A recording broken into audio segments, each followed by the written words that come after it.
Hello everyone, welcome to a new video. This is a game physics video.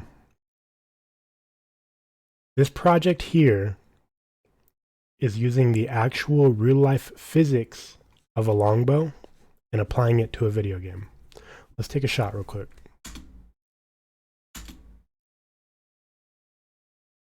Right, so what this project does is it takes into account the bow, how stiff the string is on the bow,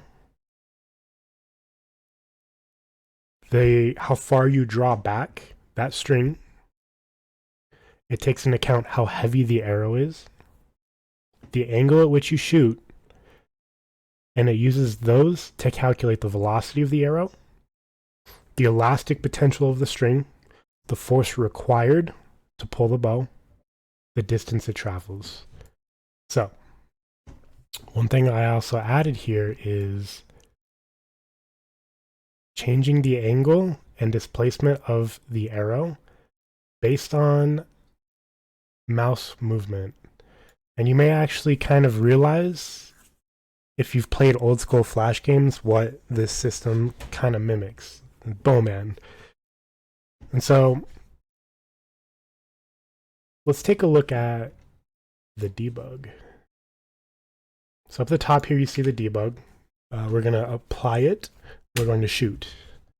And so if you look, you see the bow elastic potential, 40.43, I believe that's joules. Air velocity traveled 63.59 meters per second. The force required to pull the string for that shot was 115.51, I'm assuming newtons. And the arrow traveled 412.5 meters.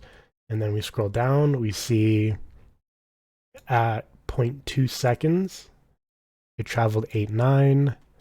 At 420 seconds, it traveled 186.93 with a height of 104.31. And then it finally lands between these two because we're at negatives here, so we have to take that into account. So somewhere between 418 and 409, 412.5. So we're going to take a look at the code now. All right, so here's our code.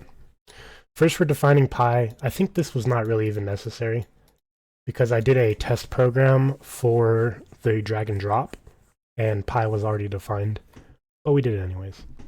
And so just some values we needed. So gravity 9.8, and gravity on Earth is 9.8 meters per second squared, which we cannot apply into a single variable. We just need to apply under the functions and the formulas later, just the POW function you see here. And so the elastic potential is calculated from stiffness and displacement, and here is the formula. It's half stiffness times displacement squared. And here's what we're returning. The air velocity takes the stiffness, displacement, and mass of the arrow with this formula here. Square root of stiffness displacement squared divided by the mass of the arrow.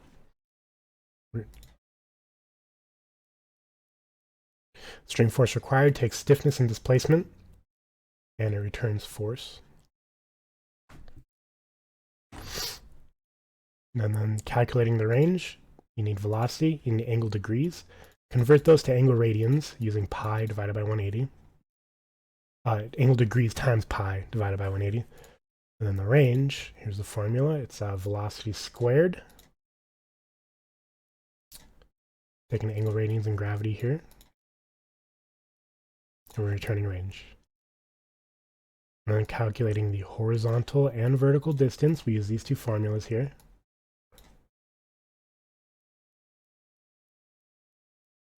And then the calculating the total distance is just square root, horizontal, vertical, using this formula here.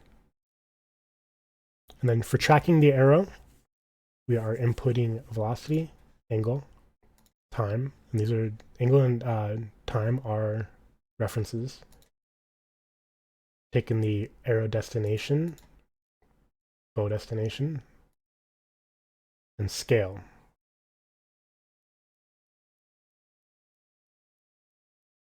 Here's a calculation for tracking the arrow.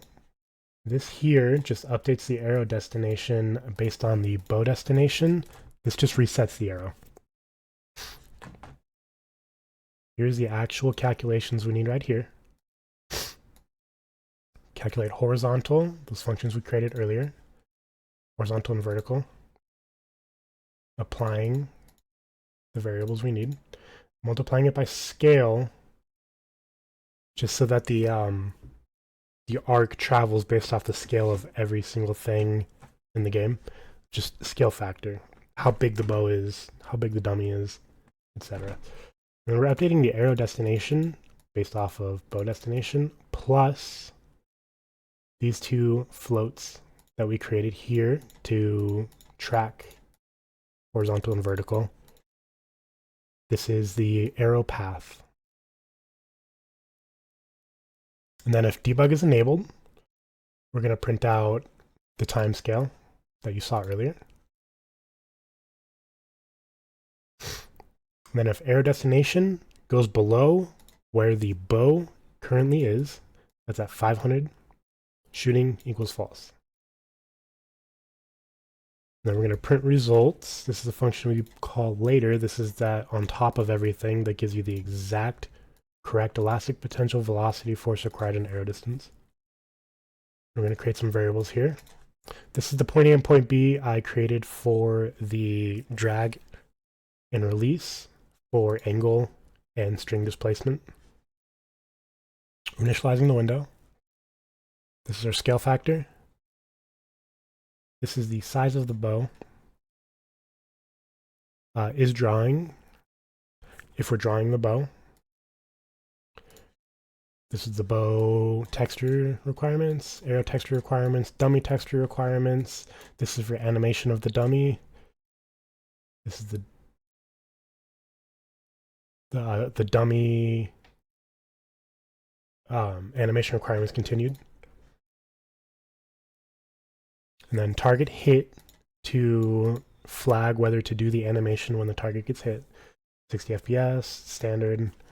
Distance angle, we are updating consistently so that when we do our drag and drop, these factors change and they're not a constant.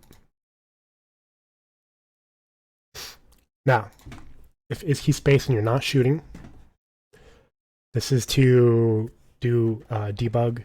Basically, I want the drag and drop to be the only system of how to shoot the arrow so that you cannot land one shot and then just press space.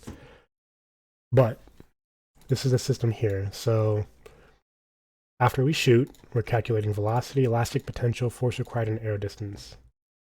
And then if debug is enabled, we're printing. Shoot becomes true. Arrow destination. This is the arrow traveling. And then P for debug enabled. These here are also debug. So I can change the stiffness without having to reset the program. I can change the mass of the arrow without having to restart the program. And then this is the logic here for our drag and drop. And so we're using get mouse position for point A. That's the initial click. And if it's down, we're changing point B dynamically to get mouse position. And then if mouse button is released, we're doing exactly what we did with spacebar, just here. And then this is how we are drawing the line itself. We're using square root and tangent, I believe, based on dx and dy coordinates. We reversed the dx here so that the angle is correct. Otherwise, the angle would have been opposite. So 45 degrees would have been 135 degrees if we didn't reverse here with the negative.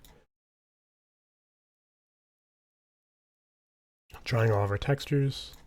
This is the dummy and the bow. Later on we draw the arrow right here if we're shooting. Now, if we're not shooting, we're using the texture bow and arrow. And then when we shoot, we just use the texture bow.